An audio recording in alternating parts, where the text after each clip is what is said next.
que je trouve bien maintenant avec le programme 10, c'est que là, on a toutes les ressources enfin en français, la littératie en français, et puis je pense que c'est la meilleure façon justement d'introduire les leçons sur la résolution de conflits ou les habiletés sociales à l'aide de littératie, puisque finalement les élèves sont très captivés par ça. Le programme DIR, en fait, est un outil de référence pour moi.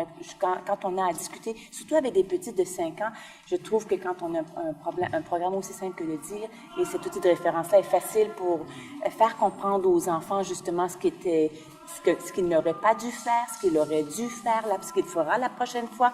Alors, je trouve que c'est un excellent programme. Et comme les enseignants, justement, appliquent le DIR dans la salle de classe, quand moi, je rencontre les élèves, justement, pour essayer de les aider à résoudre leurs conflits, bien, on parle le même langage, on utilise un même vocabulaire et c'est beaucoup plus simple.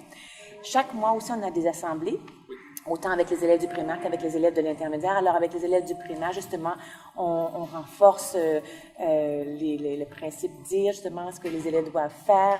Et au niveau de l'intermédiaire également. Alors, on regarde souvent un petit film à l'intermédiaire, un petit film court-métrage de 7 à 8 minutes de dessin animé sur la résolution de conflits, sur l'intimidation. Et après, on a une discussion ensemble.